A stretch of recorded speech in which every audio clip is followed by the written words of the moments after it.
What's up, and welcome to another MoGraph MoCast. I'm Dave. And I'm Matt, and joining us today, the man, the myth, the legend, all right, you've seen his work. What is the live feed? He's the crypto arts extraordinaire, Mr. Mike Beepleman. Mr. Mike Beepleman. Wait, is this the feed, this panel? This is the feed, yes. And MoGraph is a supplement to our site, MoGraph.com, which is a motion graphics tutorial site with tutorials, plugins, podcasts, and other MoGraph stuff. And on the show, we talk about everything ranging from motion graphics to Cinema 4D, After Effects, plugins, render engines, doing business, doing taxes, being a contractor, or working for the man. You can email us info@MoGraph.com. Let us know what you think about the show. Questions, comments, concerns, grievances, topic ideas. Send in your suggestions. We're on Facebook, Twitter, Instagram, YouTube, MoGraph.com. This week, we're already off the rails. Already. As you can tell, it's going to be a great show, I don't even know how we're off the rails. I just said, what is this, the feed? Something I was just made fun of. I was verbally abused. This is a good week. I want everybody to check the feeds and things and check the site. Number one, keep sending in your animations, reels, and things like that, renders for the front page to feature on the front page for our new redesign or slight redesign. Also, been talking to Mark about that updates for Stop Being Afraid of Houdini. He is working like Houdini crazy. 18.5 updates and the possibility of maybe a part 2. I'll have to think of a good name for that. And then creating the Unreal. Make sure that you check out Jonathan Winbush. Check out his new course on the site. And this week, I got to say, we got a mini course coming up from Don Allen Stevenson III. It's a mini course. It's going to be hopefully out by Wednesday, assuming I can get it done this afternoon, finish all the minor details. He is going to be doing a live AR special with us on Thursday night. And we're going to talk all about AR. So make sure you stay tuned for that. Also, let's see what else. This Thursday, I don't know if this is live or pre-recorded or what this is for, but I think we're doing something with EJ for a podcast on Thursday. I just don't know. Yeah, but I think that's for his. I think that's for like I gotta stop class you or something like that. I gotta stop you right there. Do it. Let's stop us. I feel like you can't do something with EJ. That dude. Why is that? Freaking, no. Why? Freaking jabroni. No. You know what he did. He knows what he did. I will say that. He knows what he did. That's between him and the Lord. Between him and the Lord. There's some beef. Man. There's some MoGraph beef going on between EJ and Mr. Beepleman. Mike Beepleman. All right, and let's see, what else do I have on this list? Oh, we'll talk about his crypto art experience, probably, I don't know. Also, we're going to be on the Go Gorilla podcast December 6th. Yeah. Well, that's when we're recording. I'm not sure when it comes out. Make sure probably that you... either that week or the week after. Yeah, so check them out on the MoGraph Podcast Network. Also, they released, I believe this morning, their film, A Vital Signs, so check that out on their YouTube channel ahead of time there. December 10th, we are going to have a Camp MoGraph Fireside Chat reunion, which is going to be a lot of fun. Yeah, that's going to be fun. Yeah, Aaron Sorofsky. Wait, what is it? It's a Camp MoGraph Fireside Chat reunion. Yeah. So first Camp MoGraph, we had Ryan Summers, and Aaron Sorofsky and Barton. Aaron Sorofsky and Barton Damer, and speakers. As our speakers, and so we're gonna have them back on. Since we can't do an actual Camp MoGraph or whatever, it's gonna be like a reunion. December 10th, Thursday night, 8 p.m. Central. Make sure you check that out. Also, we got a new shirt. Make sure you check that out. I'm going to be posting that. I checked on it, and it is done, which is good. I wasn't sure if it was ready to go or not, but I'll be posting that. It's kind of an old school throwback shirt. It just says MoGraph. It says graphic blandishment on it, which that's kind of a nod to Charles Schultz. That's what he called his animators. That's what he called his animators. Like, if you watch the end of the Peanuts. The Peanuts, dude? Yeah.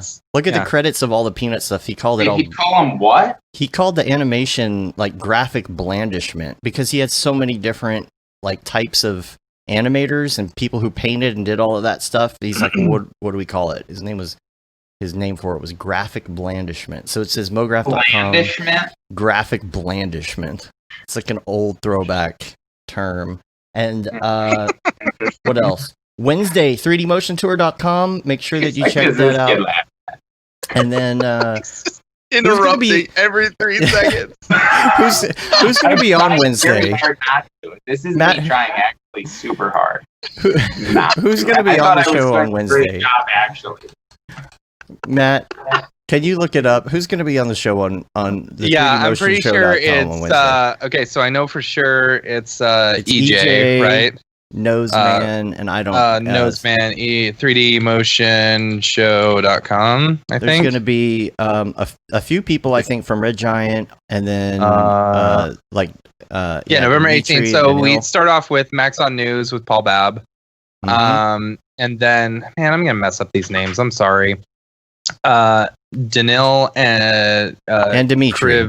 Danil and Dimitri. From Red Giant. Then EJ, and then Sarah Gibson, and then Noseman. Yeah. So be a fun little group. Make sure you check that out. And then Matthias. By the way, Matthias is famous. He was in the Apple event. Did you see Matthias in the Apple event? Thing? Was he? Yeah. Yeah, dude. Who? It was awesome. Yeah. Wait. What happened? Yeah, they had the big Apple announcement of the M1 processors and stuff like that. And so, all of a sudden, you just see Matthias there going, Cinema 4D, because they're doing, testimonials from all the, different, software developers and stuff. Like a real thing with, a bunch of, other, corporations and stuff. That's funny. Yeah, it was cool. I was like, I know him. I know him. That's funny. That's awesome. So check that out. And R23 is already updated for the M1 chip, which is awesome if you have one of those computers. And then so new phone, the LiDAR. Hold on, real quick. And also, or never mind. I'll wait till Ravcop. Go ahead. We're in Ravcock. We are in Ravcock. Yeah. What's your flavor, Matt? What's your flavor? No, the Redshift. Did you see that Redshift for Mac is in beta now? I did not. Yes, it is. Oh, you can go to the Redshift forums, I believe, and download it. Now that Big Sur has been out, it is there. It is there. You can give it a try. Well, yesterday I used my new iPhone Pro Max 12, iPhone 12 Pro Max. Boom! Shut your mouth, son. Wow. Shut your mouth. To do a LiDAR of the backyard because we're gonna put in these paving stones. Mm-hmm. Right, so I was able to do it. It measured everything perfectly. It was perfect. And I just threw in some cloners and stuff. This is gonna be really hard to see if I just hold it up, but I'll try. You can see there's the back of the house, and I put in some cloners to figure out how many patio stones I needed, and then I counted my MoGraph cloners and multiplied it by the price of the stones. Yeah. And then one of my favorite things about doing cinema and actually building stuff, you know exactly how much it's going to cost because you know exactly how much materials you need. See the bottom? See the gap right there? That gap. Oh, that means you got a slope. It figured out my slope, so I know that I have to build up that area. The LiDAR is awesome, man, but only if you have the iPhone 12. Wait, did you look at it and that's how your yard actually is with that slope like that? Yeah. Totally. It's amazing, man. That's fucking crazy. Awesome. What is the length of the area that you scanned? Well, I did it in low res, but approximately it was, I don't know. It was ballpark. I don't know. It's 20 by 20 area. 20 by 20 feet. Something like that. But if you can see here, if I bring fucking this up, crazy. Yeah, let's see if it's insane. Comes up. Look at the see how it's Wait, what is this app? What is this app? See how I'm kind of moving around? I know it's out of focus, but yeah, no, I can see it. It's super freaking sweet. What is that app? This app, I've tried a whole bunch of apps. This is the one I like. It's called 3D Scanner app, and it can do low res, it can do high res. I've tried 10 different apps. 3D Scanner app. I got that scan of the backyard in 5 minutes, processed and everything. If you want to go high res, you can, but it takes 10 minutes to process. But 3D Scanner app. And so can you export that as an FBX then? FBX, OBJ, Collada. And what maps does it have with it? Just a color map? Yeah, it's just a color map. Yeah. There's one scan, I think that makes normal. And how many polygons was that model that you had there? That one, 200K. That's pretty good. The high res one I did was 6 mil. but it will do reduction. How high was what was the resolution of the texture that it exported? That I don't know. I'll have to check. The thing is, it was pretty sweet though. Yeah. Yeah, check it. There's one that does a normal map, but it does do like polygon reduction and different things in that app as well. So there's other ones. Some of them are better than others. Some of them do different things. Can it scan? That sounds fucking sweet. Like items and stuff like that. You know, yeah. like could you scan a shoe? Like close stuff. Yeah. So could I scan Mike's head? You know. Yeah. Yeah. So what I did yesterday is I put it in this. I put it in a high res mode, right? And you can change the depth so it doesn't try and get high res of stuff that's behind it. And I had this patio stone, and I was at Lowe's, and I actually scanned the whole patio stone in high res. So that is sweet. Yeah. Yeah, that's cool. I don't know if I can go to scans. You might be able to see. It's really hard to do this on cam. I should have thought ahead, but I'm rotating around this patio stone that's like super, super high res that I got. So I can pull the texture. Stone. I see. Yeah. So I love designing stuff. I designed this whole office in Cinema 4D, man. Yeah. I love it. I did my laundry room. And then I just designed like the outdoor, like a big workbench that I want to do. Yeah. Yeah, all Billy, we do need an updated mic scan for 2021. Yeah. So the last two things I have on here, just quick Octane announcements, is that 2020.2 RC1 is out, and X Particles announced they're doing some sort of better Octane integration coming out soon too. So. No, okay, so they got Otoy got the newest SDK for X Particles, which means they'll be able to incorporate it a lot better in Octane, which is really good. That's exciting news. They got it out like really quick to Otoy or whatever. There was some mention on Twitter. Anyway, let's talk about what we really want to talk about today, which is mostly crypto art. Yeah. There it is, son. There it Yes. is. How does it feel to make like wait, where's the fucking I was gonna tweet out a link to this. All I have is this freaking this is what I'm gonna put. That's all I have right now. A Wookie. YouTube.com/Mograph. Mograph.com/live. There's all sorts YouTube.com/Mograph. Do you guys have that? Yeah. We do. I don't know how we got it. It was like no one took it. And so as we were like registering all the Mograph stuff, I was like, Mograph is available on YouTube? Yeah. Really? Yeah. There it is. What was I gonna say? How does it feel to make like a 1%er's salary in like an hour and a half? Right.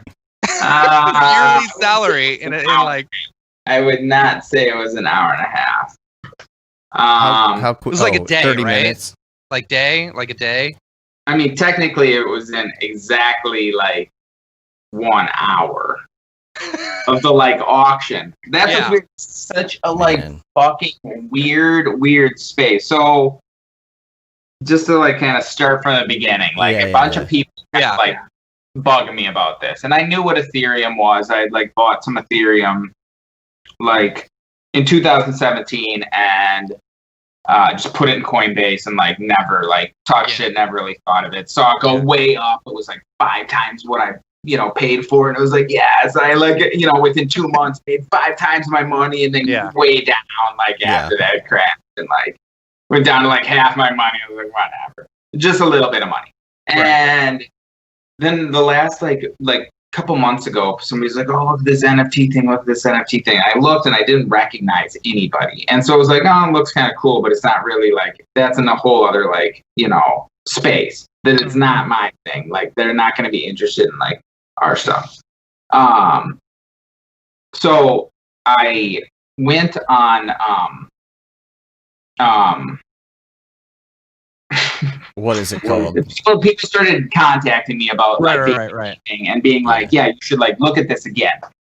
So then like 3 weeks ago, a little over 3 weeks ago, I went on it again, and it was like, wait a second, I recognize like all of these people on here. Like it's like fucking Pac and Kid Mograph and Esteban and like, a bunch of fucking people that like, I know and it's like, wait a second. this is all the people here. Like, I know all these people. And like Pac was making just stupid amounts of money. Where it's just like, I immediately texted him and it was like, dude, what the fuck is going on with this? And we texted back and forth for like a couple hours, like, you know, him like explaining like a ton of shit in like 3 hours, like about like what's going on and what this is and like the different platforms. And then I just started like reaching out to like everybody. And then it was just, okay, here's the platforms. Immediately like text to the platforms, DM them and be like, can we like talk? So I like just talked to like the CEO of Super Rare and Nifty and Maker's Place and OpenSea and Somnium Space and then the like DeFi people and like other artists, other collectors in the scene, like anybody who would fucking like answer my fucking DMs. It was like, hey, can I talk to you for like a half hour? Yeah. So I did that for like 2 weeks straight.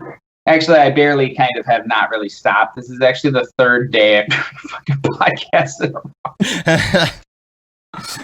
But yeah, I don't know. So it's definitely a very interesting.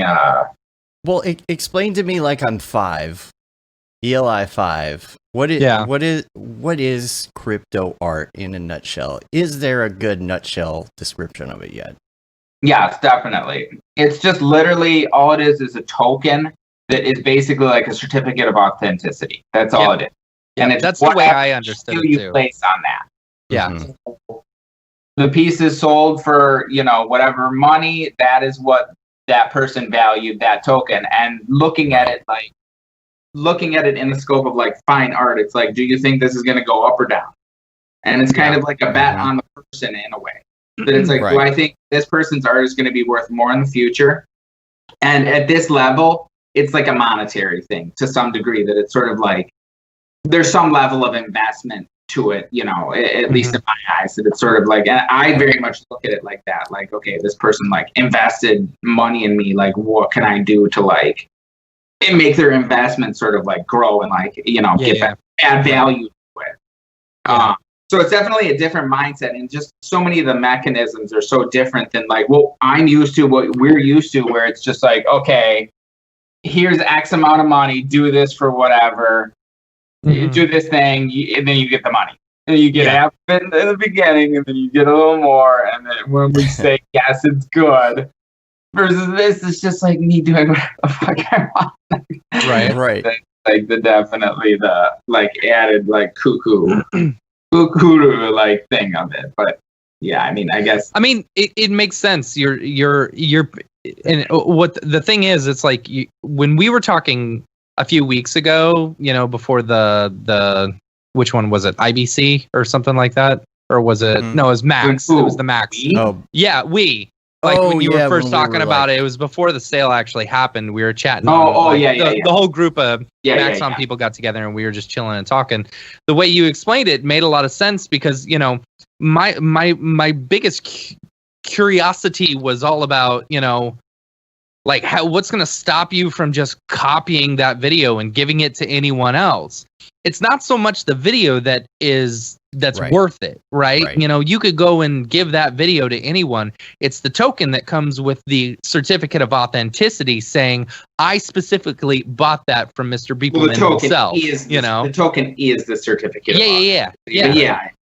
And the blockchain, and it's backed by the blockchain in the same way that you can't copy Bitcoin. Like, you can't just I just press Control-C, Control-V, and now I've got a Bitcoin that's worth, you know, $16,000. Right. Bitcoin. That's the thing.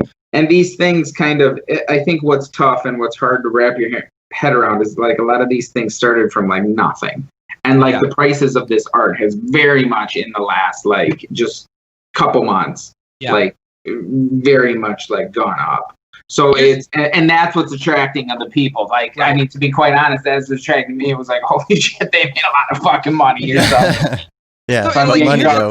The biggest thing with fine art isn't, you know, so much like it's not necessarily, I don't know. It's weird with fine art because it's not like oh, it's worth this much money because it's such a beautiful painting or blah blah blah, and it's almost always the story behind it. So many factors. So the story with Robin Williams and the Picasso from Disney, right? I have no idea. So when Robin Williams did Aladdin, he had a specific, like a clause or something in his contract that specifically said you can't use my voice to like sell toys and blah blah blah, and Disney basically said F that, and they went ahead and did it anyway. So Robin Williams was super pissed at them and didn't end up doing the second Aladdin movie, but by the third one, Disney came back and said, we're really sorry we did that. Here's a Picasso painting as a way of saying sorry. Right? They gave him a freaking Picasso. Okay, right? Is this true or is this is a true story? This is a totally true. No, I'm not. Here we go. What I fucking Q train. He's riding whatever. There goes Crazy Matt again. Next stop, Flat Earthville. Right. Yeah. So anyway, they gave him this Picasso as a way of saying sorry and trying to entice him in order to come and do the voice for the third Aladdin movie, which he did. Now that Picasso was maybe worth $1 million or something when they gave it to him. But now with the story that is associated with that Picasso is worth so much more in the fine art world. Right. Yeah. Right. And so the way I see it is the people who bought your initial ones, they're going to be worth so much more money because they were the first run, Yeah, that's part of it. And that, like, the thing you're talking about, like, I'm pretty sure, and I just looked this up, and I could be wrong, and if I say it wrong, then I will sound extra stupid, but that's called, like, prominence, and it's who owns the painting. Like, that's what matters. And it's like, If you look back in history, like, certain Roscoe's, just because the, like, certain family, I can't remember what family, like, owned that. So, like, then they became more like valuable. Right. So it's the people that own the paintings or whatever, like that matters a lot too. Right. So it's it's definitely such an interesting, like, different world because there's different dynamics between like a collector versus like a client. So it's like it's still kind of like economically sort of like tied together in a way. And so it's sort of like, you want to like make that person, like, the value of the work you've already done, like, go up. So it's kind of like a weird, like, I don't know, sort of different dynamic that you're sort of like thinking about, I guess. It's and also the same companies with like the Banksy that got cut up, after auction. Yeah. Oh, that was that one's worth so much more money now. Yeah. How do you cut up a crypto art? Yeah. Yeah, you need to do that. Like, find one that will destroy the coin as soon as you buy it. Yeah. I don't know if you could write a smart contract to do that, but you could do something similar. Yeah. You could give it away like Elon Musk does, I guess. Give away the money. Yeah. Close enough, right? Yeah, what did he do? He gave away some, like, Bitcoin or something? You would send him Bitcoin, and then he would return a random amount back that was bigger. Actually, Elon Musk? Yeah. He tweeted it, so... Yeah, but wasn't that the... I have a feeling he was giving you back a random amount of a different coin. Yeah, you want to talk about conspiracy theories. He's the one doing this right now. I'm just telling you a fun story about Disney. Okay, so what did you sell on? Because it wasn't super rare. What were you selling on? So there's a couple of different platforms. Okay. So Super Rare is one that you're hearing a lot about now, because a lot of people they're kind of accepting more people, and people can post whenever they want. So that's one of the advantages of Super Rare is you can post anytime you want to do something. You literally just upload a picture. You have to pay a small fee. It's called gas, and that's actually mints the token. And then you put in your description, boom, up there, done. Somebody can immediately buy it. And you can set a list price, and then it just kind of like goes for, however long until you just accept somebody's offer. And the offers can kind of keep going up. Nifty has like just drops. They just have like just set times during the week, like Monday and Thursday night. They have like a couple artists usually, and they all like sort of like make like a collection of art. And then you like bid on that stuff, and they sell out like super fast. Like usually the like collections sell out within like 5 seconds, if not like 1 second, like immediately. And so this is like a collection worth. Usually the collections are worth anywhere from $30,000 to like $40,000, and it's like immediately sold out. Like of like a different. These art. Websites are making money hand over fist. Yeah, so it's sort of like, well, they take 20% of that. The website. Still. 20% of that cut. And then Maker's Place is, and the advantage to Nifty is you can pay with just a credit card. With Super Rare, you have to go through and you have to connect a wallet with Ethereum, which I'm going to be honest is a pretty heavy lift. Yeah. It is a not insignificant thing for a person to do to connect a wallet, which requires connecting a bank account to a coin exchange, buying Ethereum, then loading that into a wallet using a Chrome extension called MetaMask to set up a wallet and profile on Super Rare. It's a thing. Versus on Nifty, that was, part of the reason I like them is that you can do just a credit card. So literally, like my parents and my brother, they could, immediately created a profile, and they were like going to try and like, get the like one of the 100 or whatever. Yeah. Are you able to? So here's. Can you? I don't know how to say this. Like, say you wanted to give your family one of them, right? Can you like reserve them? Or say you wanted to just create one that is associated with a coin. Can you say, all right, I'm going to create this and then I'm going to gift it to someone?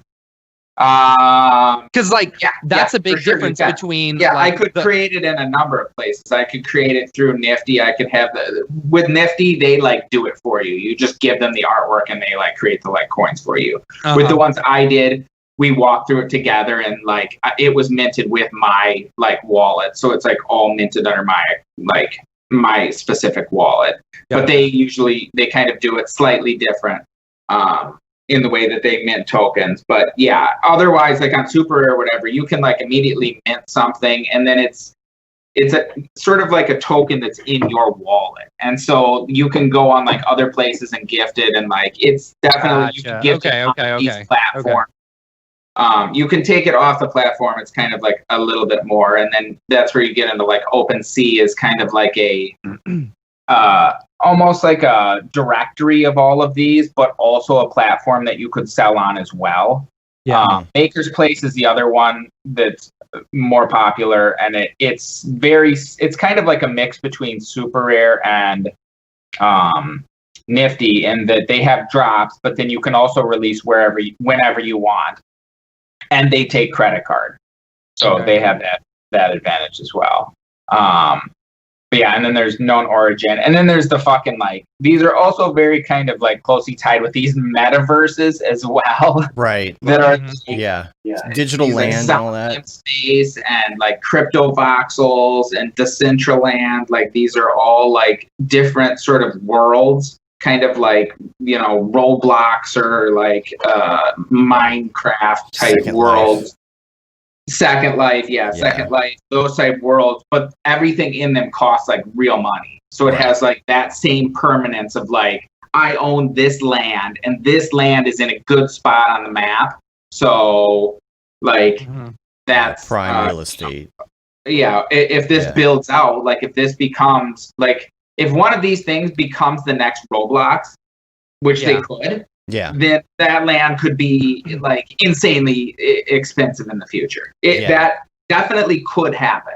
Like that's the thing where people kind of are like, oh, this is like complete bullshit. It's like, well, there's a good chance it won't be like that, but there's definitely no chance it will be like that. So like it's kind of it's a investment that you sort of like need to look at the risk like anything else. Like I wouldn't like remortgage my house on a piece of land in one of these 3D properties, but like if you're like, I want to like do something that's a little more speculative that like has a potentially huge upside, like it's definitely been going up. Here's the interesting thing for me, because you know, in the fine art world, after someone sells a piece of art, you know, it's like, okay, that's it, I'm out. You know, the artist is like, okay, I'm done. Right.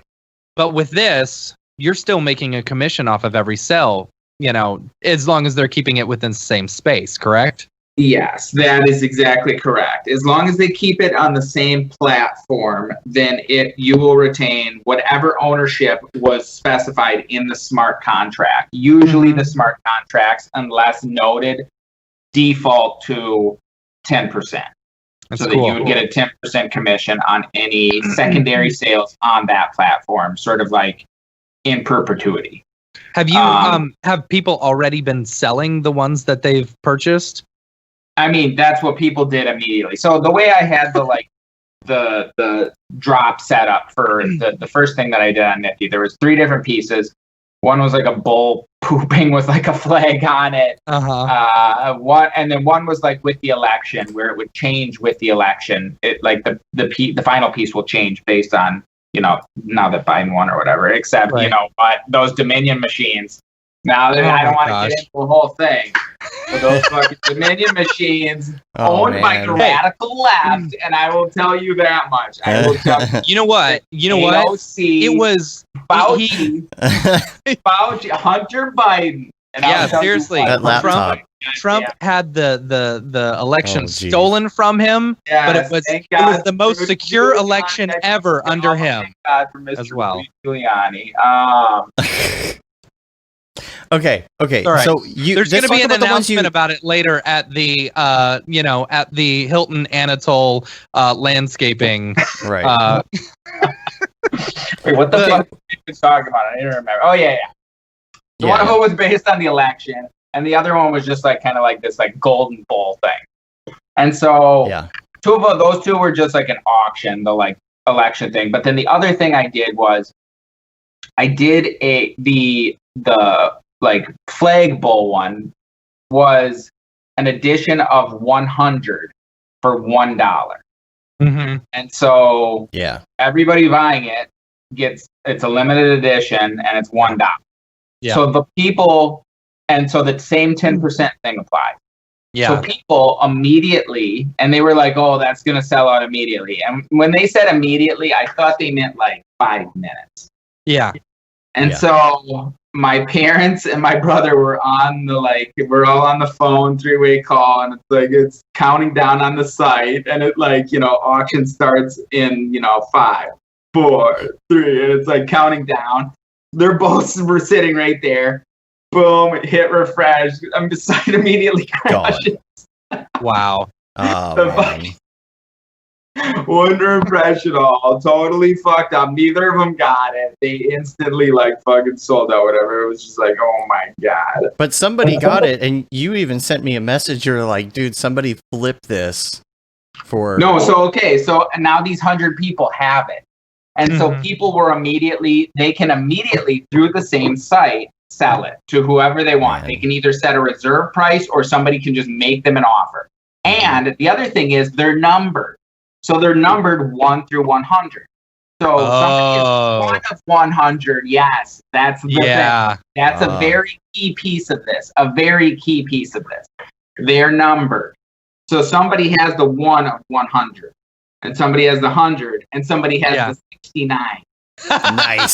Somebody has the 69, and somebody has the 21, which there's 21 million Bitcoin. So that's a kind of like a special sort of number. Right, gotcha. Crypto. So there's different ones that are like more because of the number that they are. Generally, the higher numbers are worth more. So immediately people started selling these. Some people sold them for $10. immediately. Oh, and then literally an hour later, someone sold one for $1,000. It was like 45 minutes later. Yeah. Sold one for $1,000. So that kid or whoever it was got to keep 90% of that. I got 10% of it, and they got to keep 90% of the thing that they just paid $1 for. Are you able to see like as it sells, everything coming in and stuff like that? An email and it says, "Oh, you made $100," which means they sold it for $1,000. I immediately get an email that this sold, and so I just keep getting these emails, and so like 5 hours later, like at like midnight, it went on sale like 7 o'clock. 5 hours later, somebody sold number 4 out of the 100 for $6,000. Wow! So that kid got to keep $5,400, whoever it was. Wow! And that's the crazy part is I didn't pay him that $5,400. Yeah. I paid him that $5,400. That's the other thing that's like super fucked up about it. So it's just like he put $1 up and flipped it for $5,400 5 hours later. Like he had it was just like pretty much like free money. And that's the thing. Like it's like kind of giving away free money, but it's like I'm not really giving it away. That's the other weird thing. Who in the world is buying this stuff though? So people, again, this is like sort of like speculation. There's a bunch of people who are sort of like, okay, do you think this is this emerging market? Like, look at anything with crypto. It started at 0, and now one Bitcoin was less than 1 cent, and now it's $16,000, and it has a market cap of $300 billion. All of the Bitcoin together. Jeez, it's up 100% this year. Can bots? It's almost at like its highest ever. The highest it was ever at was around 20,000. It's at 16,000. Yeah, I remember that. It's one of these things where it's like, this could be the next fucking baseball cards. This could be suddenly like a fucking, I don't know, whatever. Beanie Babies. Beanie Baby. EJ is a fucking Michael Jordan. You know what I mean? Right. A fucking EJ hats and pants. EJ hats and pants. A Jordan rookie card. There I said it. Can bots buy these? Is that a thing? Like, how do you prove bots? That? Actually, no. I hope not. But probably they can. I don't know. What about Format? Is Formatic one of them? That I think that's what EJ used. I was trying to find my note I had on that. Formatic. I guess that's what he's using. Oh yeah, there is some other ones, like there's like Foundation or something. I thought he was on Known Origin.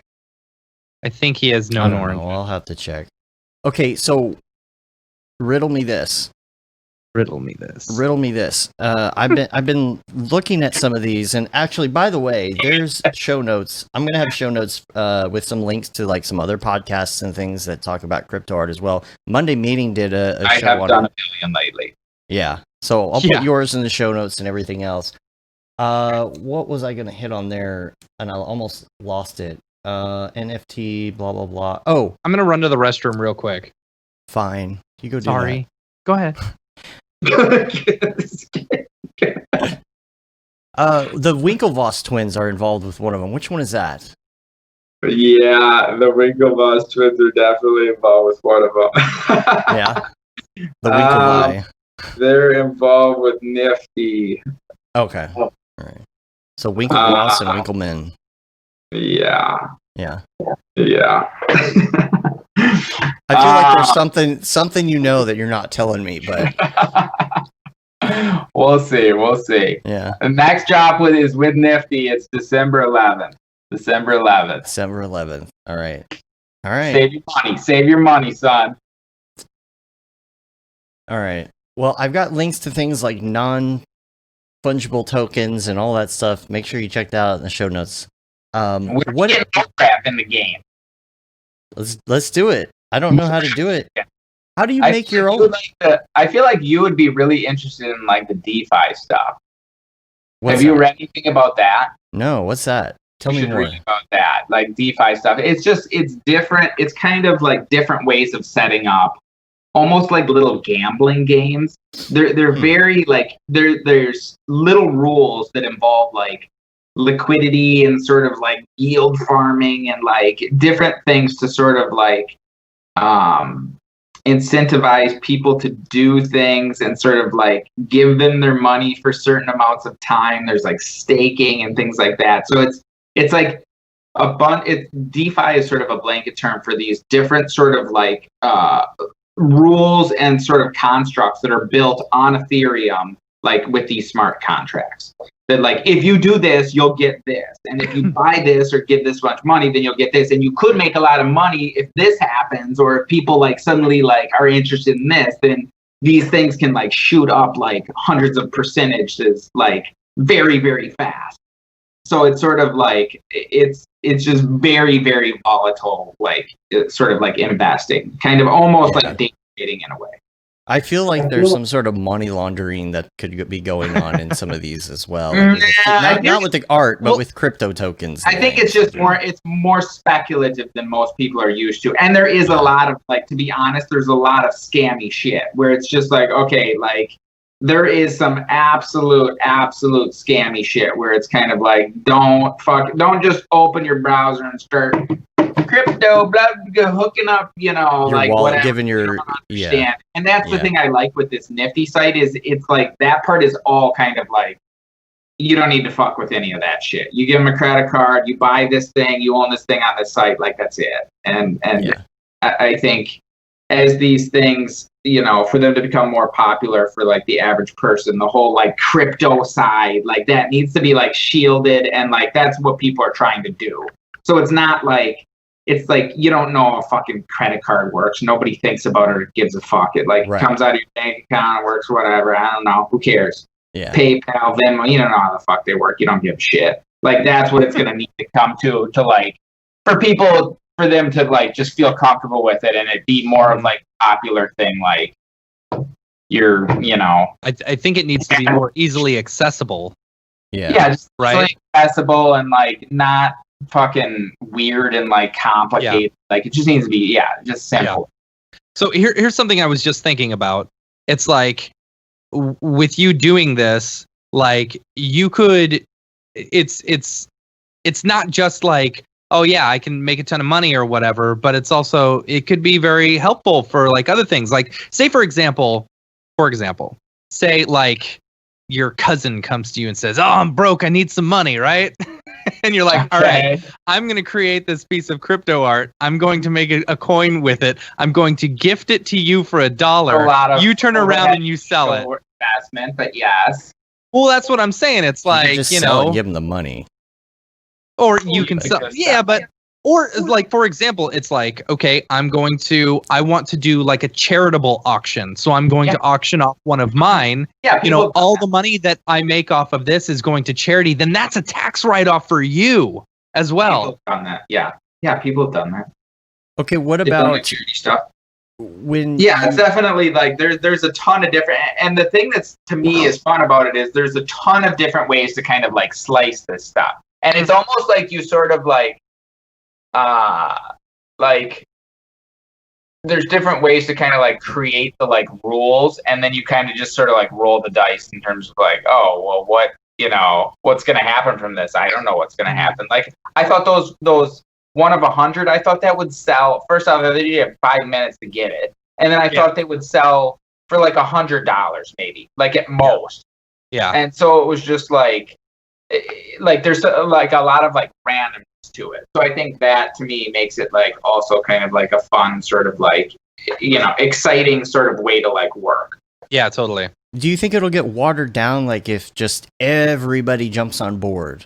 Yeah. How is that going to affect it in general? How is it going to affect the prices? I'm not 100% sure how it's going to affect it, but I will say it will like drive the price of everything down for sure. Yeah. Everything will come down as there's just, unless more demand comes.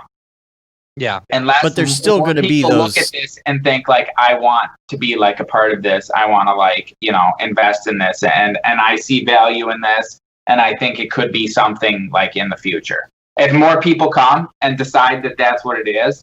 So it's sort of like how many new fans are each one of these people who are coming with, you know, coming over from Instagram or coming over from the regular art world.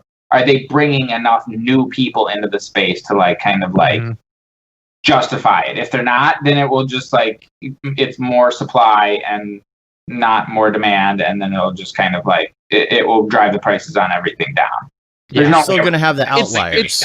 You're still going to have the big name. You're still going to have those big names in there, even if it's watered down, though.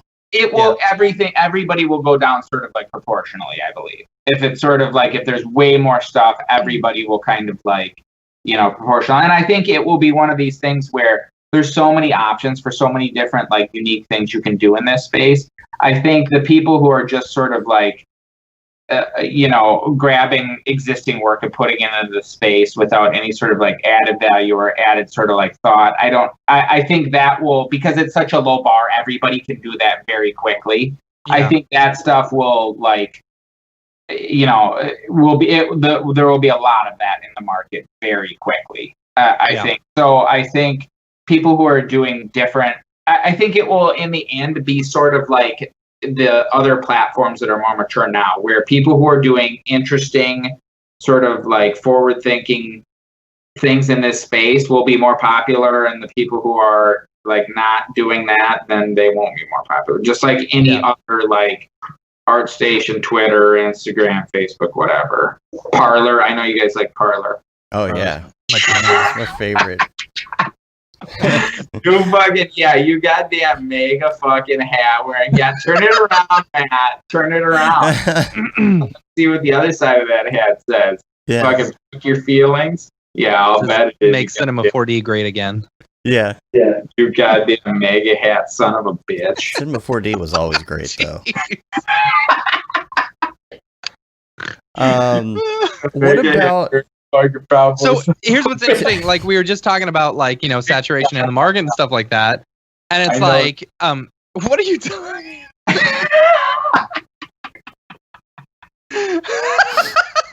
Make me spit this out all over my keyboard. No, so saturation in the market, and it's like it also, it's like there's a ton of people just putting out work. Like this is what they do. They sell their artwork and stuff. There's not a question yet. I'm getting to the question. Okay. Right. What I'm saying is like you also, as an artist, as Mr. Beepleman, need to be like aware of how much work you're putting out there and how much work you're selling, because it will degrade the value of all your other work. Right, so if you say like, oh, I'm just going to do this one for this year, and then I'm going to wait like a year and a half and produce more, it's like, that's going to cause the value to go a whole lot more, Yeah.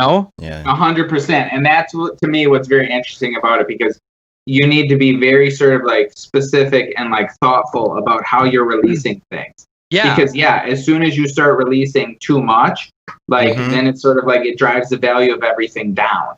So it's very, it's this fucking weird calculus. And the way that like Super Rare works is you post a piece of artwork and people are bidding, and they can withdraw their bid too. So somebody could bid like, oh, I bid like, 10 ETH, whatever, which would be $4,000 for this thing that you just literally pulled off of like Instagram or whatever and like put on this site. Like no extra work. Somebody's just going to give you $4,000, like, within maybe a day or whatever. It's definitely, tempting to just like fucking go ape shit on that. But it's really like very simply like will be diminishing returns. Right. Like if you put a bunch of stuff out, you will be able to just see it like, as people are just like, oh, okay.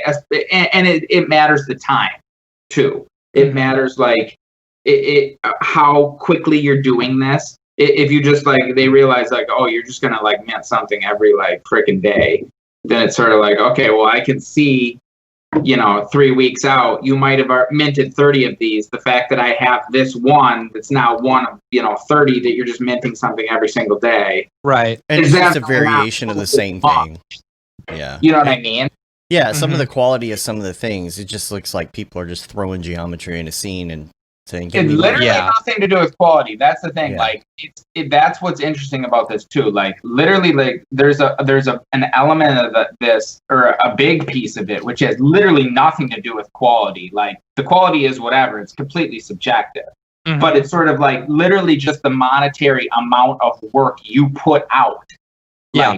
affects the valuation of it. Literally, quality aside, whatever. Like this applies to everybody. Anybody from the worst person to the best person, if they put out more things, each individual one of those things will be valued less than if they put out one thing. And there's a million different ways to like slice that, and that's what you have to sort of like decide as you're like picking a platform, picking this or that, picking how much to put out on these platforms. I told EJ he should do a version of the banana duct tape to the wall, but with like EJ eyeballs on it. I feel like he's got a lot of the pug stuff. I feel like he could do like he's into those things where the like pugs are like jacking off. And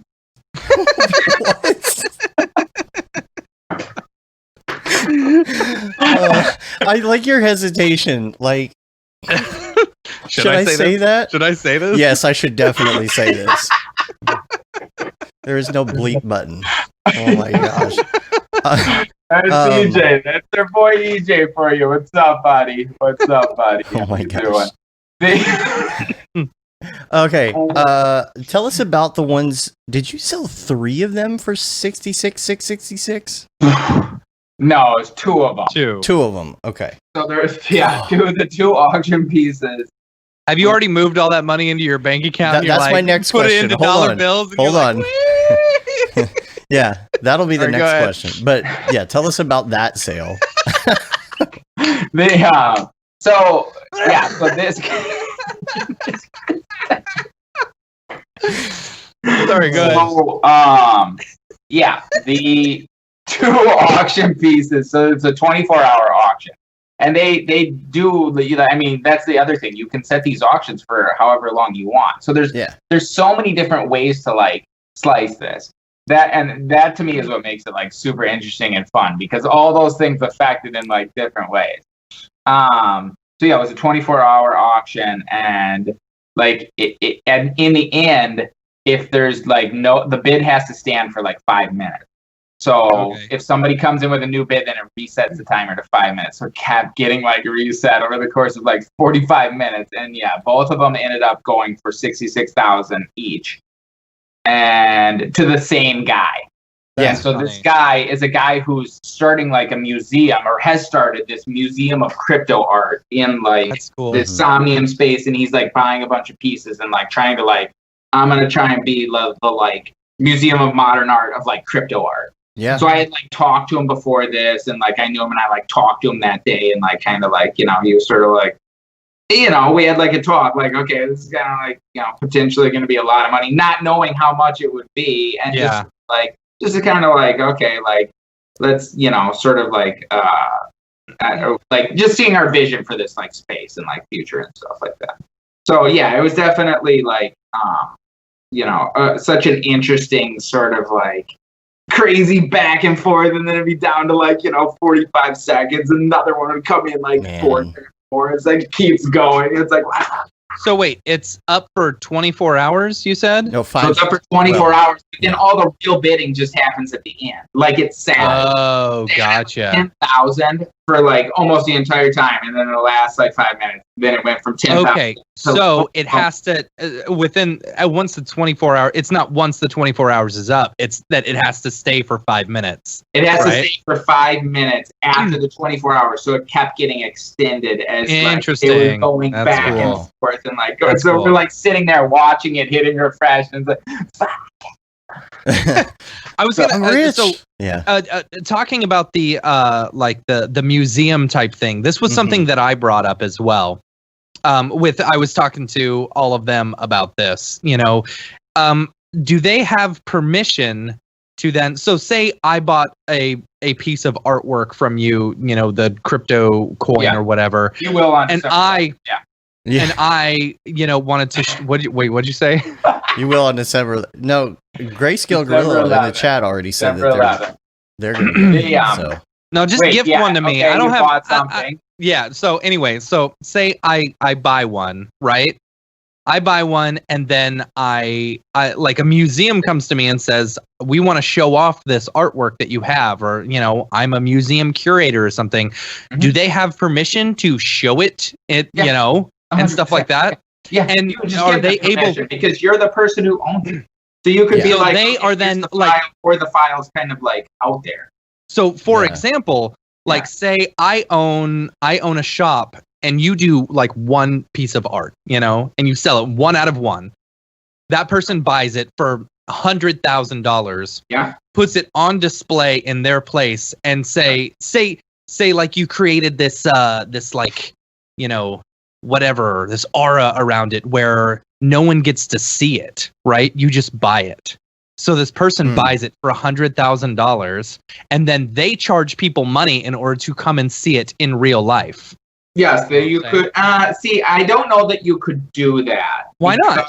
Because if they own the artwork, you know, like, because here's the thing with I'm not sure you could do that. I'm not going to say 100% you couldn't do that, but I think it might be hard to do that because the whole thing with the blockchain is it's like here's this record of something that everybody agrees on. It's a 100% public. The blockchain itself is literally just a ledger of transactions. This person did this to this did this to this did this to this. That's all it is. And so I don't think you could, like, by pure nature of the blockchain, I think everything would be public. So I think it would be hard to mint something, I guess, unless you minted it on like a secret wallet, maybe. Even then, I don't know. So because they have like, that's what OpenSea does. It crawls the blockchain just like a web crawler. And it finds all of these like NFT transactions, and then it just pulls in the like metadata from it. So I feel like you would have to get around these crawlers trying to find your like. Okay, so NFT. What's going to? Okay, so say you don't do that, but you create a 1 out of 1, you know, and someone is putting it up in their museum, you know, for people to come and look at. Yeah. You know, is that perfectly like so? Yeah, what you could do is be like, okay, me as an artist, if I did something like that, I could be like, okay, anybody else showing this, you do not have permission to show that. Just these people have permission to show that. Okay. And it's one of these things where it's like, could you completely stop them? No. But you couldn't completely stop somebody from showing a copy of like a fucking Banksy and being like, this is a Banksy. Right. Yeah. Like, okay, well, they're going to do that. But, like, if my name as a person being like, that's bullshit means anything, like, and that's the thing. The people who are, like, very valued in the, like, art world, their name, like, if Banksy's like, yeah, that's not mine, then that means, like, a fucking shitload versus, like, that's mine. Yeah. So if your name means like a lot, then you kind of are almost sort of like assigning value in a way, or kind of like, or not assigning value. I guess it's, I don't know, it's complicated, but you know what I mean? Like, it's sort of like nothing's going to stop people 100%. Just like they could do things, but the reason they don't do them in the art world, just like they won't do them in this, is like, it's not going to get you anything. Right.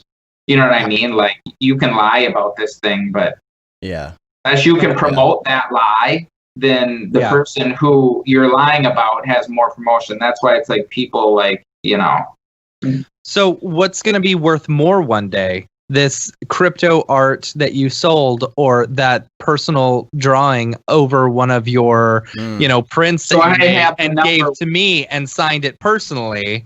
Is that one going to be worth more? I really need you to say yes, because I'm going to sell it one day. No, yours is not going to be. That's my retirement plan. I can tell you why yours is not going to be worth more, because I gave out a bunch at that conference. Yes, but mine, on the other hand, is personalized from you with pictures of like wieners, stuff like that. There's lots of wieners. Like, it is very specific to you. It is your style.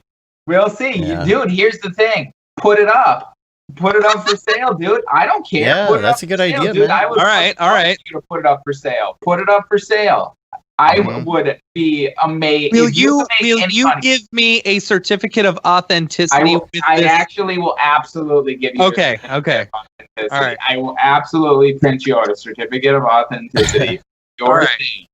And I want. But no, here's the thing. I'm only gonna do this if you actually put it up for sale, which you could do. Because so here's the other thing. Yeah. There's another place where you can put it up. There's actually the fourth place. This is kind of, no offense to them, but they're a little bit the others. And this is called Rarible. And on Rarible, anything goes. Rarible is, that's where anybody can make an NFT of anything they want. And boy, do they.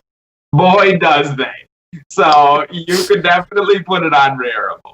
Rarible is a little more on the not suited for work if we're watching this from the confines of the man.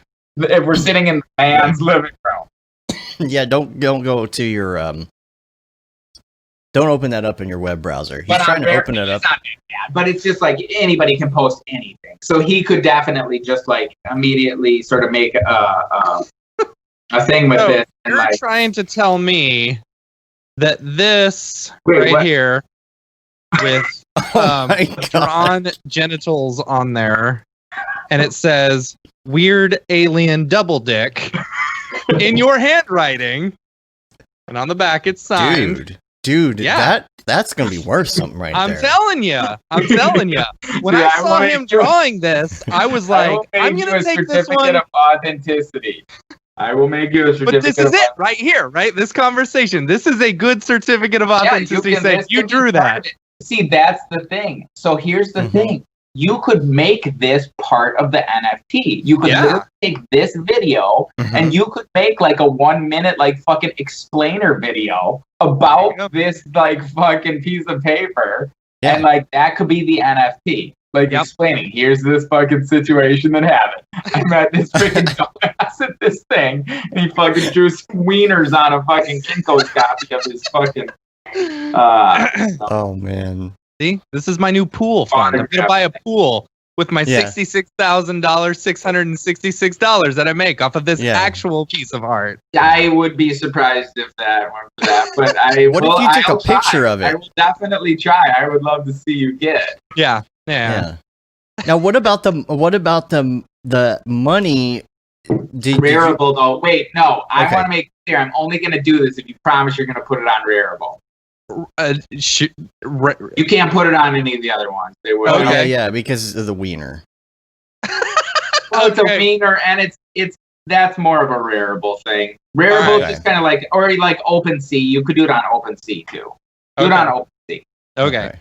All right, I'll do it on one of these. But that's the thing. This is not nothing to figure out how to do that. So you're kind of committing to some work here. So are you prepared to do that? Sure. We'll see. Okay. Maybe I'll hold it for a little bit longer.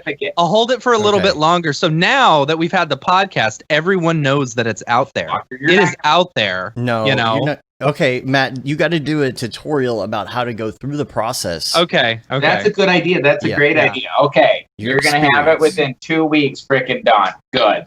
All right. Now, Matt's going to need to know this part, which is really important, which is when you make the money, then what do you do with it? Because it's not in dollary dues. Well, don't you have to convert it from Coinbase or over? That's my question. You can sell your Ethereum, right? So here's the thing. So it depends on the platform again. So on SuperRare, so here's what you need to do to create an account on SuperRare. First, you have to be accepted onto SuperRare, which is not that easy right now, to be quite honest, because there's a huge influx. And like with things like that, don't get mad at those guys. Like they're trying to like let in as many people like as they can, and like still honestly kind of like keep it cool without just like a huge like influx. And not watering it down. And you can't take this like any sort of like rejection or shit like that personally, because it's sort of like it fucking is what it is. Like just keep working, like be patient. Yeah. So SuperRare, to get on SuperRare, you have to have an Ethereum wallet. You have to have a wallet loaded with Ethereum. So you have to basically go to a place like Coinbase, which is an exchange, where you're basically hooking up a bank account to another company where you can move money from your bank account to buy Ethereum. And so you buy it at whatever the price it is right then, and the price is going up and down.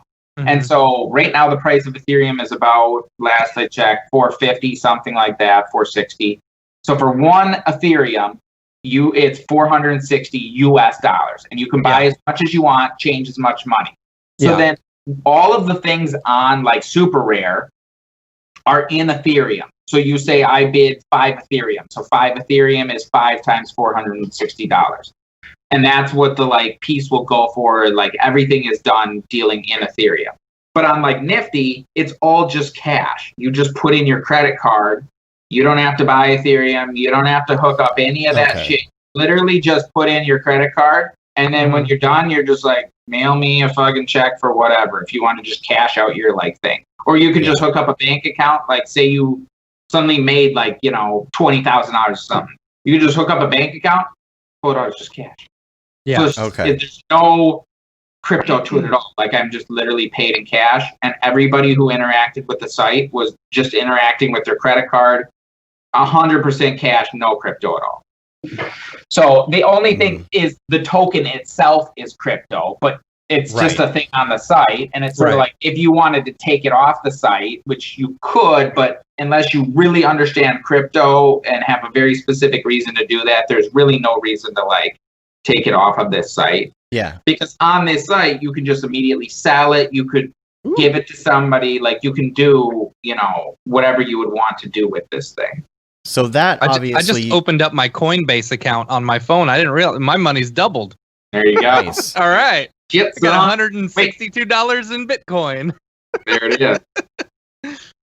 Yeah, because that was going to be my question too. Is so if you don't have it in regular money, if you do have it in crypto.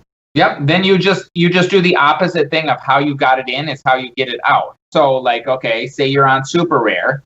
And you say you're not looking to buy something. Say you're just looking to make something and sell it.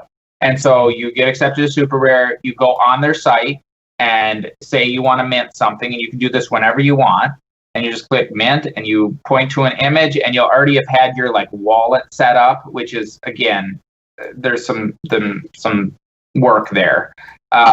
And then the Ethereum will come into your wallet when somebody like accepts the bid or whatever, or you accept their bid. Say they bid 5 Ethereum, so now you've got 5 ETH in your wallet, and so you can connect your wallet. Again, it's connected to Coinbase probably. So then you can immediately take your ETH whenever you want and just convert it to US dollars, like immediately. So if it's at a good price. And it goes up and down. It doesn't go up and down super wildly though. So it like each day it's going up and down maybe 1 to 5%, which over time can add up to like a lot. Yeah. Like again, this year it's up over 100%. But again, it's sort of like you can immediately just move your money like right away straight into cash.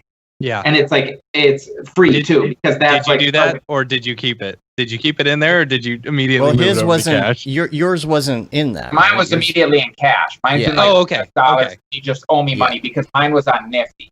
So it's literally just like on the I haven't cashed it at the site, but it's literally just with the company, like that company owes me that money now. Like I just have an account with them, and I could buy stuff on the site if I wanted to too, like bid on other pieces or whatever. That's cool. But my are you bidding on any pieces? Oh yeah. Are you bidding on any pieces? Are there any artists out there that you're like, I want that crypto? There are ones that I think there are people that I think have not entered the space that I think there are some. I don't know. I think to be honest, I'm so focused on the things that I'm like working to like get out there that I'm not really and to be also honest, like I don't like if you looked around my if you look around my like room here, there's literally like no artwork. Like oh, that's funny. Are like 100%. Like that is a bare wall.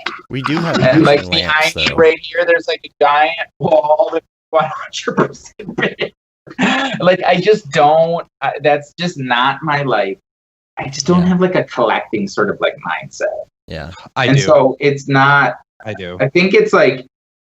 That's what's interesting to me too. Even not having a collecting mindset, like some of the things are just mathematically like if you release something and you know it sort of like like some of these drops, like almost any of them that sell out immediately, you could almost immediately like flip that thing for I don't know maybe 50% more or maybe 100% more. Yeah. Right. So it's very like just taking out the like collecting anything. There's certain like economics to it, which are very interesting, which are just like forced by like supply and demand, you know, of these things. And there's all different ways to do it. That, you know, that Slime Sunday. Slime Sunday. Slime Sunday. He's a dude on Instagram. He did like a drop with this Lao dude, a DJ guy, and they did like an edition. It was an adult open edition for 99 seconds. So it's however many sell in like 99 seconds. So that's cool. There's so many different interesting ways to sort of like slice these things. And I feel like you've learned so much about this. You've had like a crash course in it, but you also had a background in Bitcoin, cryptocurrency. Well, that's the thing. I have a background in computers. I have a computer science degree. I feel like that has actually helped a lot because I actually like spent a long time trying to understand how the smart contracts actually work. And like when we minted that token, like, you know, it's like going through the code and like, you know, I could see like, and I didn't write this code at all. Like I can't write a smart contract. I don't understand that like technically at that level to like write it, but I understand the like concept of the token and what's on block and what's not on block. Like a thing that, you know, I found interesting with this in the beginning is that these, like your image, like these videos, like those videos that guy bought, that's not actually on the blockchain. Mm-hmm. It's just pointing to a file that is like off the blockchain, because when you put something on the blockchain, it costs like a ton of money per space. So like storing an entire video on the blockchain would be like millions of dollars or something like interesting. That. It's insane amount. So people make little like pixel art, and even that is like, you know, each individual character could be like $10 or something to like get this like mined. And that's the like gas is basically, like my understanding of this is like what you're sort of paying to the miners to like mine this shit to like add it to the like blockchain. Interesting. I want to do one that's 1920 by 1080, but you have to pay for each individual pixel. 1920 by wait, what? Yeah, it's gonna be. You have to like all the pixels. You have could to buy each pixel. You could do that. You could be like, here's the image. I'm gonna split it. Then there's actually that's interesting. Yeah. An interesting thing, because there's also you can split a token into shards.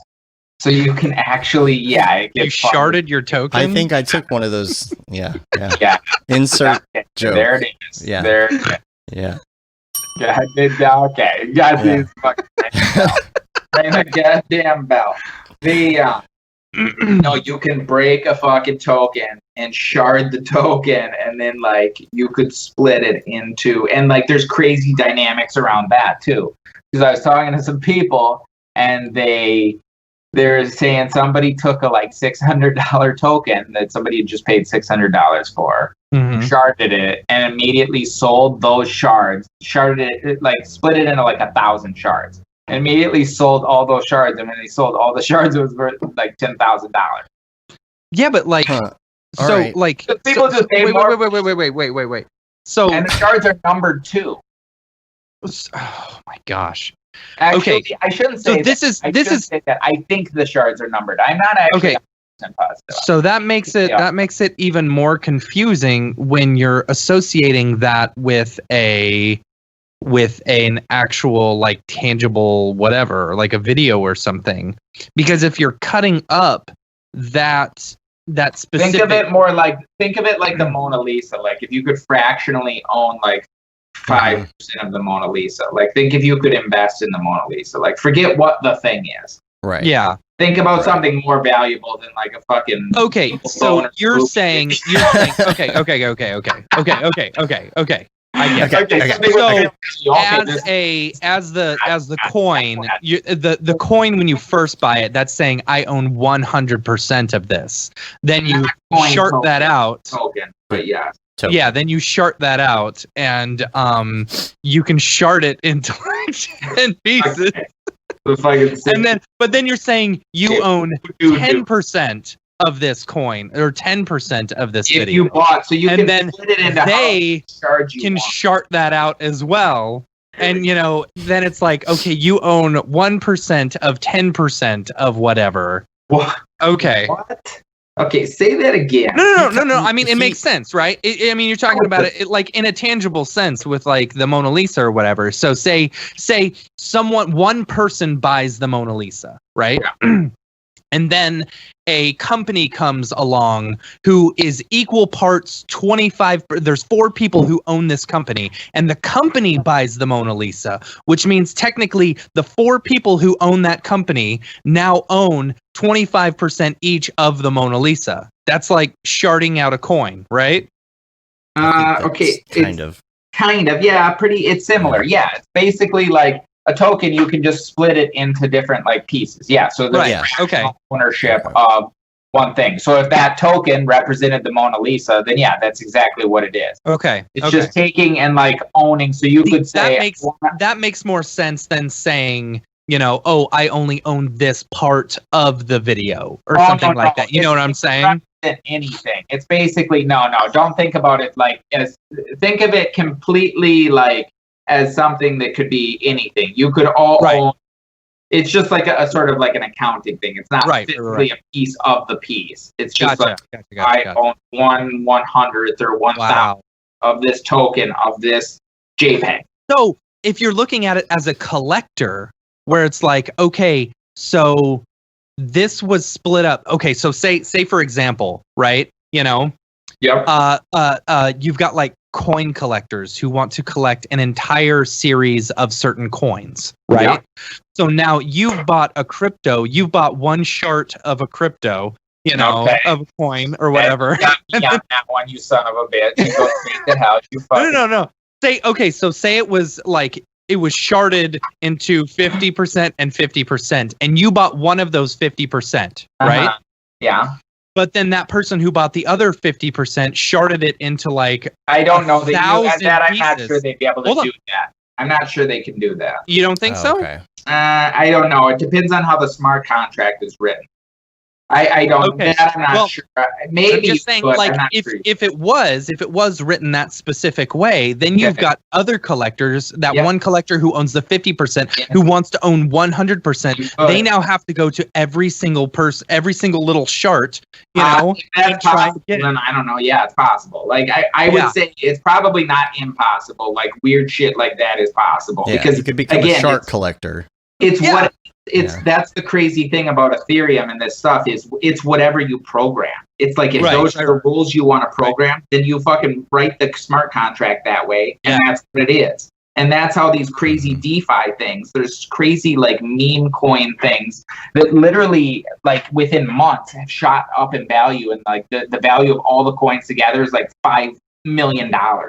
Right. Just like over these like weird like meme things that just like, you know, crazy, just like light on fire. So it's very interesting to see how these things can go just like bananas like overnight. But so now's the time to sell my physical art piece, you know, while you're at the top of your game. Wow. Okay. Well, now, right? There, bro, while you're at the top of your game. Yeah. Come here now. Come on, man. He's just getting started. Now I'm not giving you that certificate. Turn the hat around, you fucking mega freak crowd. I want to sell one though. I want to sell one per pixel. What's up? I want to sell 2 million pixels that make up one piece of art. Yeah. That's what I want to do. That, but you're selling the RGB value of that specific pixel. Didn't that guy kind of already do that with that website where he like sold like one? I mean, you could do what Travis said in the pixel chat for $1, I think. Yeah, you could. I feel like there is like a lot of stuff like that where I feel like people haven't necessarily done it because the space is so new. Like this whole thing started like one of the very first popular NFTs was CryptoKitties, which are these like fucking like you know what I'm talking about? No. No, okay. They're like fucking like, you know, cyber pet, whatever. I don't know. Tamagotchi. Okay. Fucking things that are like cats. And like one of them sold for like, you know, this is way back like 2017. One of them sold for like 100,000 or something like that. It's crazy. Because that cat had like special breathing powers. So like fucking so people can make like crazy games with this stuff too. Like talk to a few like artists who are like, you know, working on like crazy games where it's like you buy this token for like, you know, $5 and it can like interact with this different thing and like some just like super, super interesting, cool things. Just makes me feel old. Chad Ashley says, just got here, and we're talking about sharding. Not even shocked. Not even. Chad, you son of a biscuit. Oh, what about the taxes? The finger thing means the taxes. Yeah. Stuff. I don't know. I mean, to be honest, like for me, it's all 100% like in cash. So I'm assuming I'm just gonna pay like any other income on this. See, that's why maybe it's slightly different because it's like the sale of an art piece, but I don't know. It's a different fucking checkbox in TurboTax, whatever. Right. But the people who have it in Ethereum. That's why you need to create the one extra one that goes specifically just to pay the taxes, right? Well, devalues the first one. Not real. Yeah, I guess. Yeah. But you say I'm selling 3, 2 of them are going to me, one of them's going to pay the taxes. It's always a give and take. Yeah. But it's Ethereum, you don't have to report it, right? I mean, I don't know how that works with Ethereum. I think it's probably similar to any other tax or any other asset that you're holding. It's like maybe you pay on the advantages that you would accrue that year. I don't know. I would assume it would be like similar to a cash account with like a long-term or maybe short-term, like, regular. I'm curious if it's similar. So like, there's these, I don't know, I saw this in like CSI or something like that, where there's these areas, like these shipping areas that hold really fine art that just are collected, so that the people who bought them don't have to pay taxes on them. I'm curious if there's something similar to where as long as it's staying in Ethereum or Bitcoin or whatever, you don't have to pay the taxes on it until you cash it out. Right. You know what I'm saying? It might be. Yeah, it might be. I would assume. I mean, that's the thing. So say you buy an art piece and it's, $20,000, $30,000, whatever. Yeah. I would assume, like, as long as you don't sell it, I don't think they're going to come and appraise it and tax you on it each year. Like, that's not going to happen. It's just like anything else where it just, when you sell it, say you went and sold it for, a fucking $1 million, then you better believe you and Uncle Sam settle up. Yeah. You're going to come collect that fucking thing that's been sitting in your fucking basement for the last 20 years. Right. Getting stankier. Getting danker. So it fucking comes out as a fucking dank meme.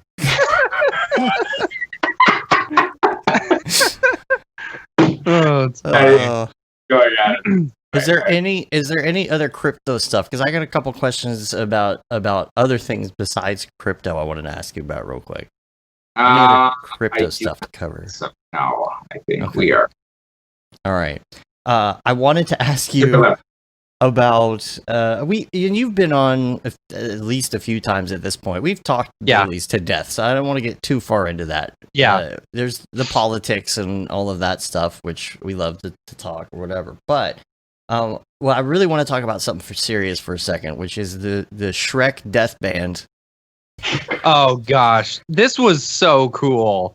And what's sad about this is the one thing that I don't love about Instagram stories is that it's so hard to go back to them and find them again. Yeah. Like, we were lucky enough to get that really, really good deep fake of you on Miley Cyrus's body screen recorded before it went away. Yeah. So we're very happy that we have that. But that's the thing that is great about stories too. I think stories are fucking great because it allows me to say this dumb shit where it's like, okay, I definitely am not vouching for this forever. This is dumb as shit. It's almost like if you're not on there like reading your stories all the time, you're going to miss out on some of the memeability of, some of these art pieces. Yeah, but I kind of like that because a lot of this stuff is very stupid. like for example, the Shrek heavy metal band, for those who don't know, who didn't see the story, you created the one of Shrek basically naked, like laying out in front of all the Farquaad's people or whatever, and then someone contacted you. Have you been in contact since you created the second piece for them? And are they actually using that for their band cover? No. So what happened is I created that Shrek piece of like a naked Shrek, and then this guy, and I usually kind of like sometimes I don't look at the comments that much, but I do look through DMs a lot more. Right. Just because sometimes it'll be like, okay, wow, that's like a fucking like celebrity or somebody trying to like DM me, like just direct, that it's sort of like Mike Myers because it's such a easy, DMing you. What's up? I said Mike Myers is DMing. Nobody. Anyway, so get out of my swamp. So he's like, can I use this like death metal, or I'm in a Shrek themed death metal band. Can I use this for artwork? And so she's like, oh dude, I'm going to make you artwork tomorrow. So then that was awesome. I made artwork for it and like sent it to him and like sent it to anybody could use it or whatever. Yeah, I think it's just fun to like, to me, I feel like having a parameter like that, it was like, okay, this is exactly what I'm going to do. And so it's like, look up other death, like how, like, Yeah, Dave, can you bring those up at all? It totally changed how it was like, look, like I lit it totally different. Or it's like, oh, this is how they kind of like light things a lot. You want me to, bring up the still, let's see. Yeah. Here, let's see if I can, is this it right here? Oh, I think that's it. Yeah, I think that's it. Dude, who did this and how did they do it? Because this is pretty good. It is so good. Well, fucking that Eddie. Okay, Eddie Alcazar did it. I think it's called like Face Swap or something. Yeah. You literally just like take a like photo of me, pick one of their videos, hit thing, and literally I think it's like maybe 10-15 seconds, if not less. And so if funny. It's crazy. They've got hundreds of clips. Yeah, that Eddie.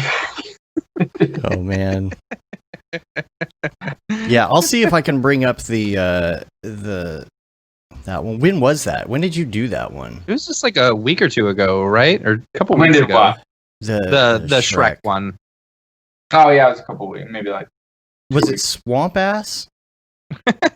No, that's a different one. Yeah. That's a different Swamp one. No, this one here, this is Swamp. This is a different Shrek one. Oh yeah, no, I think it was later than that. No, okay, let's see. Lots of Trumps and Bidens. Is not everything on your Instagram? No, not everything. Most things. Weird. Oh, there it is. Okay, it's. I just forget sometimes. What day is this? What date is it? Year of our Lord. Year of our Lord. Year of our Lord. October 19th. October 19th, Year of our Lord. And then October 20th as well. Okay, so this is the first one. Yeah. All right. Yeah. And did you? Is that model on Turbo Squid? Yeah. No, I believe that was Daz. I was gonna say it's probably Daz. Okay. That's Daz, and then I changed out the like head. The head is from Turbo Squid though, probably. Well, and this is the album cover right here. And then this is the like but the like red in the back, like I did not have it initially like that, and then I started like looking up like I just Google fucking heavy metal album art, and it's like, oh yeah, they often have it like super red in the back like that. Yeah. His fucking legs are too long there. The fucking like legs are way too long. Oh man. Yeah. Yeah, look at that. It's like fucking. You don't know, that's a different Shrek. It's a different ogre. I don't know. It's just fun to like fucking do something that's, and it's that's when people sort of obviously I think have some legitimate criticisms of everydays. To me, that's the best case thing where it's just dumb thing. Yeah. Trying it out one day. It is what it fucking is, and also just not taking this shit so serious and like every fucking post has to be the fucking Mona Lisa. Right. This is fucking like that is another point. I like when I do dumb shit like that is to like help. Let's all take the conversation down a notch and like just have fucking fun and like it doesn't need to be the goddamn Mona Lisa. It could be something very fucking stupid. And see what's funny about that? It's the story behind it. It goes back to the whole Picasso Disney thing. The story behind. the story behind, that piece of art is really funny, and that's the thing that's why I like the like Instagram stories and that, because it's just like I feel like it allows some like interaction with like people can go on these like random weird tangents of like, I mean, that's how the like Hot Pockets thing started. Is just like, oh my gosh, the freaking Hot Pockets story that got out of control.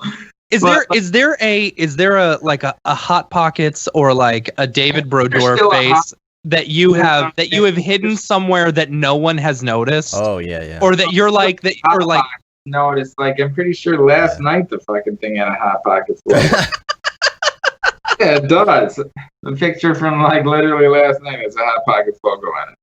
Well, Matt and I used to hide Patrick from SpongeBob in a bunch of the commercial spots we used to do. I'm pretty sure there is there is. There's an Instagram story. There's an Instagram story that explains the highlight. That explains the Hot Pockets thing. It's like that, like 3 days of like the Hot Pockets saga. Did Hot Pockets ever like contact you? I don't give a shit. Man. Oh man, see, that's such a waste. Like I don't know. Man. Who? Oh, it's just like actually, that's free advertising right there. I would do something to them for free. That's the thing. I would do it for free. I don't even give a shit. I would do it for free just to be like I did it. I hope they're watching. It would be funny. Yeah. Yeah. That's what Hot Pockets was waiting for. That's what they were waiting for. Yeah, I couldn't find any picture, and so on my desktop, that's what I had a picture of. So I put that. That's awesome. Oh man, there's a Hot Pocket in there in that Wookiee somewhere. There it is. Somewhere. I love, and I've talked to a bunch of friends, and I was actually talking to my girlfriend about this the other day. And in fact, Julie actually wrote, I think, a comment on something at one point of yours saying, he doesn't read any of these comments, right? Yeah. Because you will post something and 5 minutes later, there's like 64,000 comments of people talking about politics. And I mean, you don't read any of that, right? Yeah, no, I do not want to like, I mean, there's a lot of like fucking crazy shit. I'm sure that it's like, okay, I'm not, that's you guys to hash it out. I'll let you guys take it from here. You continue the fucking Joe Biden erection conversation. I started it, and I feel like I'm gonna hand that torch off to you guys. There's a fire. You guys will be good without me. I don't even think you need me. You got the fucking dick to talk about. Well, you can look at it for a long time and think about it and go like a whole fucking. It's so dive. Funny because like we were chatting in our in the me, EJ, Dave, David, like our friends conversation like that we have constantly going, and when the election came up and we were just like, dude, we're really excited to see what people does on this. Yeah, I saw some people, and then I was like, now I feel this fucking pressure that I gotta fucking like do something. Fuckers. You make a. Shotgun Pappy was talking about the vegan comments. There's all these vegan comments. Did somebody get? There's all these people talking about like being vegan on your comments. It's like it just goes on and on and on. You're like, what are you people doing? That's probably fucking something with shams. Fucking behind that some shit somehow. That's where all the crystals are from, right? You do a lot of crystal stuff. Shit. Yeah. Fucking, I don't know how the fuck else there'd be goddamn vegan bullshit on there. It's all your fault, Shams. Fucking goddamn bullshit. It's the Illuminati, vegan Illuminati. It's all Shams' fault. No, I don't know. Yeah, it's just some bot garbage. It's just like a lot of like fucking just bot garbage. Yeah. How do you feel about different famous figures using some of your artwork in like Twitter and stuff like that? Like you support their agenda. Yeah, somebody just fucking messaged me, oh, Proud Boys are using some of your shit for something. Oh, Jesus. Oh, that's funny. I didn't know that. And that's the thing. It's like, I'm not there to fucking police the fucking world. People are going to do what they're fucking... How would I even fucking stop them? Yeah. Please stop doing this. Yeah, they're going to do it. They're already assholes. Okay, sir. I'm so sorry. I'm so sorry, sir. Fucking, it'll be like, fuck you, Snowflake. Go fuck yourself. Like, what am I doing? Like, that's the thing. So to me, it's sort of like once it's out there, it's out there. It's gonna like on humanity to not use it for fucking shitty. Yeah, because I can't. If you're doing it, if you're gonna use it for a shitty thing, then me being like, please don't. You're gonna go fuck yourself. You know? Right. Yeah. And like, if it was something big where it's like, okay, this person would respond, like it was like all of a sudden Donald Trump's using a Joe Biden erection penis for his fucking like campaign re-election. Do you ever feel like you need to call people out on that? I might call somebody on that. It hasn't gotten to that level. I might give Eric a call, but it's pretty far from that, and it's hard to imagine anybody of any consequence using any of my artwork in perpetuity. Yeah. For anything of any value. Yeah. Fun. Yeah. All right. Anything else before we take off? We appreciate you spending an entire 2 hours with us, man. Yeah, man. Jesus, guys, you freaking fuckers. Goddamn fuckers. I know you've got stuff to do. How does your wife feel about all the crypto art and stuff? I'm really curious about that. I mean, she's definitely like, well, this is fucking great. I mean, I'm sure she doesn't mind the money part. Yeah, why would she not be like, this is fucking amazing? No, yeah, it's definitely, I'm excited. The next drop, December 11th. Yeah, some excited stuff that I think will bring in a lot of like people who maybe didn't get the space and didn't understand it, and it will make it a little more I don't know, widely accessible, I think. Hopefully. That's what I'm at least aiming for. Cool. Awesome. Cool. December 11th. Where at again? It'll be at the same site. Okay. Cool. Cool. Yucky doke. All right. Awesome, talking, guys. We'll catch up again soon. You guys take it easy. Well, before you hang up, I'm out. Fuck yourself. You gotta stay. You gotta stay on after the show so we can, get the real hold quick, on for like 5 more minutes. Hold on for 5 minutes, because we got to get the file from you off the air and all of that. But you can rate us on iTunes, leave a review. You can subscribe on your podcatcher of choice. Helps get our ratings up. The newsletter goes out, every month or so. Make sure you join us for all the live streams, including the AR one this Thursday at 8 p.m. with Don Allen Stevenson III.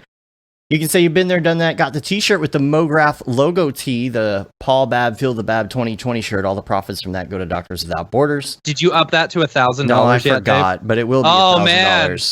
Better get it before it goes up to $1,000.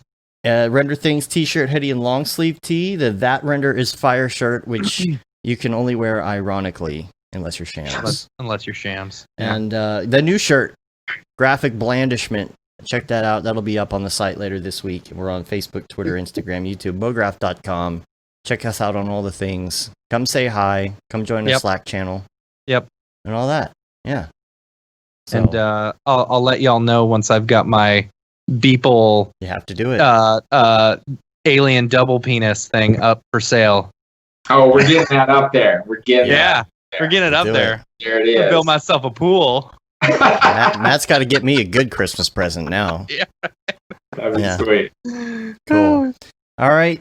We're going to get out of here. Until next time, I'm Dave. And I'm Matt. Peace.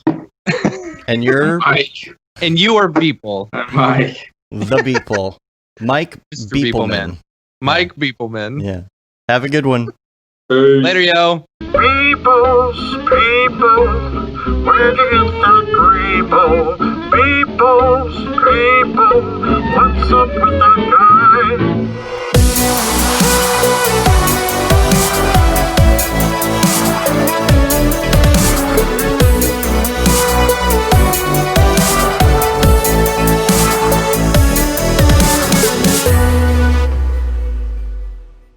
It's pretty good, I guess. MoGraph.com, an online resource for motion graphic artists. Start your week with the MoGraph podcast. Industry news, interviews with your favorite artists, and terrible humor. Watch live shows and interviews from MoGraph events like NAB, SIGGRAPH, Half-Res, and local meetups. Our MoGraph Talks feature live demos and motivation from artists all around the world. Sometimes you gotta make stuff that you're not gonna put on your reel, and I'm not here to judge. What if Rick and Morty show up for the countdown at midnight? That's where I peaked in life, in my career. We gotta stop this thing, Rick! It's gonna kill us all! Hear from the people that create your software, design your render engines, and artists that are changing the face of modern motion graphics. You get that render done. Yeah, you better frame what? MoGraph tutorials and online classes will teach you about Cinema 4D, After Effects, as well as other popular software and render engines. Throw in the HDR Studio, take the render settings, pick the HDR, put in reflection, and gorgeous. Branch into new software. Learn time-saving tips, techniques, workflows, and lessons that'll keep you up to date in the world of motion design. Oh, brother, those are some of my favorite elves. I love projects that scare me. When our art director comes to us and asks for something that I had never done before, man, it gets me pumped. Join the conversation in our live sessions. Check out our plugins, or join the hundreds of daily active users in our Slack channel for technical help, advice, contests, or just to joke around. Real nice banana. Yeah, that's so funny. All right. I'm going to live forever. Subscribe today and get the latest updates on our YouTube and other social media channels. Take all your dreams and just do it! We don't care how you get here, folks. Just get here. Subscribe to MoGraph.com.